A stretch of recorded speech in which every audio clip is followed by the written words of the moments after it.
보았습니다. 그리고 우리 신앙의 성숙 단계로 세상에서 우리의 마음이 빠져나와 예수 그리스도의 마음을 본받아 성장하고 성숙되어져서 마침내 믿음의 완성에 이르는 성화된 한 인격체의 아름다운 완성을 이루는 그리스도인이 된다는 것 얼마나 큰 은혜고 축복인 줄 모르겠습니다. 그러면서 동시에 이 출애굽은 그 출애굽 여정에서 아주 중요한 인물인 모세를 계속 우리에게 조명해주고 강조해주고 있습니다. 그래서 오늘 본문 마지막에 보면 그렇게 말씀합니다. 이스라엘의 온 족속이 그 모든 행하는 길에서 친히 보았다. 그렇게 말하고 있습니다. 이스라엘 모든 백성들이 그들이 행하는 모든 길에서 친히 보았다. 무엇을 보았습니까? 오늘 본문에 보니까 성막에 임한 여호와의 영광을 보았다. 그렇게 얘기합니다. 좀 더 구체적으로 얘기하면 이스라엘 백성들이 출애굽 과정에서 본 것은 하나님이었습니다. 하나님을 보고 감으로 그들은 그 출애굽 여정을 아름답게 이룰 수 있었고 완주할 수 있었습니다. 그리고 또 하나는 하나님의 은혜를 보는 거죠. 하나님의 은혜의 영광이 가득한 것, 그것을 보고 살아갈 때 그들은 그 출애굽의 여정을 잘 이루어갈 수 있었습니다. 그리고 또 한 가지는 이스라엘 백성들이 그들의 출애굽 여정을 돕는 모세를 옆에서 계속 바라보고 지켜볼 수 있었던 것이죠. 하나님께서 택한 믿음의 사람 모세를 보면서 모세와 함께 애굽에서 나와 광야를 지나 가나안에 이르게 되는 것, 그것이 또한 이스라엘 백성들이 보았던 아주 아름다운 신앙적 유산이었습니다. 오늘 예배하는 여러분들이 이 나그네 인생길, 우리 광야와 같은 이 땅을 지나가면서 여러분들이 친히 보게 되기를 간절히 바랍니다. 하나님을 보시고 하나님이 주시는 은혜를 맛보고 또 더불어 여러분 곁에 주신 믿음의 동력자들과 함께 하나님의 나라를 이루어가고 이 광야를 지나고 그래서 마침내 아름다운 가나안에 이르는 축복의 사람들이 되시기를 주님의 이름으로 축원합니다. 이런 의미에서 믿음의 사람들에게 좋은 동력자가 있다는 것, 좋은 믿음의 친구들이 있다는 것이 얼마나 큰 축복인 줄 모르겠습니다. 여러분에게 모세와 같은 좋은 믿음의 동력자가 있기를 여러분 기도하시고 동시에 여러분들이 여러분과 함께 이 광야와 같은 현실을 지나는 사람들에게 여러분들이 모세와 같은 믿음의 사람, 신앙의 사람들이 되시기를 주님의 이름으로 축원합니다. 이스라엘 백성들이 광야 가운데에서 지치고 넘어지고 쓰러질 수밖에 없는 상황에서도 다시 일어날 수 있었던 것은 그들 곁에 하나님도 계셨지만 언제나 모세가 함께 있었던 것, 이스라엘 백성들에게 얼마나 큰 축복이고 은혜인 줄 모릅니다. 여러분 곁에 있는 믿음의 친구가, 때로는 여러분 곁에 계신 가정의 부부들이, 여러분의 자녀들이, 또 여러분과 함께 있는 순원들이, 또 여러분과 함께 신앙생활하는 성도들이 여러분에게 모세와 같은 사람이 될 때 여러분들이 얼마나 힘이 나고 용기가 생기겠습니까? 또 마찬가지로 여러분 곁에 있는 분에게 여러분들이 모세와 같은 역할을 한다고 할 때 그 사람에게 얼마나 의지가 되고 힘이 되고 또 그들에게 용기를 주는 사람이 되겠습니까? 여러분 곁에 모세와 같은 사람이 많고 또 여러분이 여러분 곁에 있는 사람에게 모세와 같은 하나님의 사람이 되시기를 주님의 이름으로 축원합니다. 그러면 모세는 어떤 사람이었는가? 출애굽기 전체를 보면서 모세는 이런 사람이었다. 동시에 우리 곁에 있는 사람에게 이런 사람이 돼야 되겠다. 내 자신의 신앙의 완성을 위해서도 이것이 필요하지만 내 옆에 있는 그 누구를 위한 중보의 사람이 되기 위해서 우리에게도 이러한 신앙적인 요소가 필요하지 않겠나 하는 의미에서 오늘 출애굽기 말씀을 결론 지으면서 모세는 어떤 사람이었는지 한번 살펴보고 우리 자신이 모세와 같은 신앙적 인물이 되어서 우리와 함께 이 광야와 같은 세상을 걸어가는 사람들에게 의지가 되고 힘이 되는 여러분이 되시기를 주님의 이름으로 축원합니다. 첫째, 모세는 온유한 사람이었습니다. 민수기 12장 3절에 보니까요, 그렇게 고백합니다. 이 사람 모세는 온유함이 지면의 모든 사람보다 승하니라. 모세의 가장 큰 장점은 온유한 데 있었습니다. 근데 이 모세의 온유함은 도대체 어디서 온 것인가? 그 온유함은 첫 번째로 실패를 극복하는 데서 왔습니다. 처음부터 모세가 온유했던 것은 아니라 이 모세가 처음에는 혈기가 있는 사람이었어요.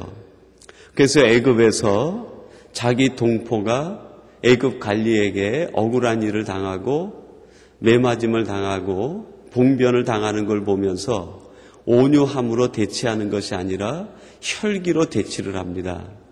아무도 자기를 보지 않는 줄 알고 그 애굽의 관리를 쳐서 죽이는 거예요. 칼을 뽑아서 한 번에 죽였다 그러면은 그것도 그냥 분노로 인해서 한 번 죽였다. 그렇게 이해가 될지 모르겠어요.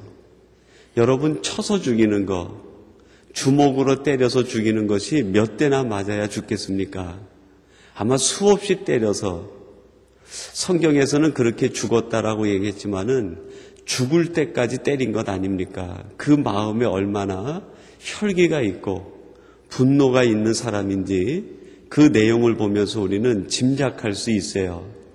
그랬던 사람이 온유한 사람이 되었다는 것, 그 속에는 어떤 과정이 있습니까? 자기의 실패를 통해서 새로운 삶의 인격을 만들어 갔다 하는 것을 알 수 있습니다.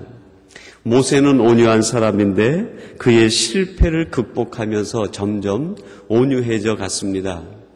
여러분, 때때로 우리의 계획이 무너질 때가 있어요. 우리가 세웠던 모든 삶의 일정들이 무너질 때가 있습니다. 하나님께서 왜 우리를 실패를 경험하게 하고 넘어짐을 경험하게 하고 우리에게 우리가 세운 계획들이 무너지는 것을 경험하게 하실까요?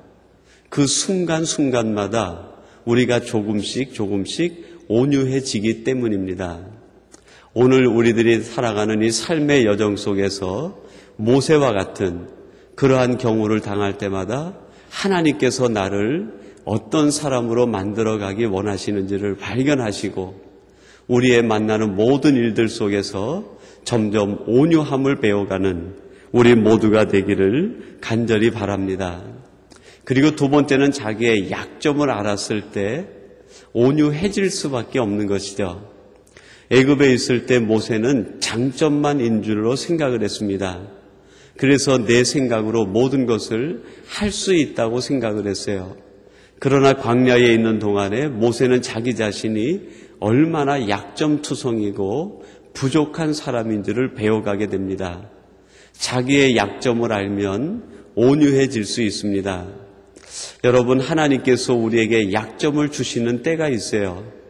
우리에게 가장 약함을 주시고 우리의 단점과 결함을 주실 때가 있는데 그것은 우리를 부족해 하기 위해서가 아니라 우리를 온유케 하시기 위한 하나님의 특별한 섭리요, 은총인 줄로 믿으시기를 바랍니다.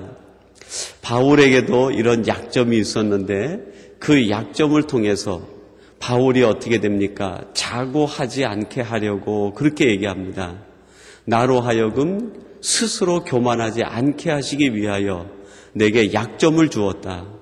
내게 온유케 하기 위해서 약점을 주었다는 거죠. 처음 이 바울이 다메섹 도상에서 예수님을 만났을 때에 그가 얼마나 기고만장한 사람인지 우리들이 성경을 통해서 알게 됩니다. 그러나 그가 그 가시를 하나님 앞에 옮겨달라고 3번씩 기도하고 그 기도가 거절되었을 때, 그의 약점이 평생 그에게 있을 때 그의 노년에는 그가 얼마나 온유하고 포용적이고 수용적인 사람이 되었는지 우리가 성경을 통해 배울 수 있습니다. 약점을 통해서 모세는 온유를 배울 수 있었습니다. 그리고 마지막 3번째는요, 광야의 고난을 겪으면서 이 온유가 체질화된 것입니다. 광야에서 어려움을 당하고 고통을 당할 때 모세는 온유함을 체질적으로 배워갈 수 있었던 것이죠. 여러분들이 아름다운 모세와 같은 사람이 되시되 실패를 극복하고 약점을 극복하고 고난을 통해서 우리의 온유함이 모세처럼 점점 승해지기를 주님의 이름으로 축원합니다. 그리고 2번째로 이 모세는요, 순종의 사람이었어요. 출애굽기에 보면은 계속 반복되는 구절이 있는데 모세가 여호와의 명령대로 행하였다라는 구절입니다. 구절 끝마다 반복되는 후렴처럼 모세는 여호와의 명령대로 행하였다.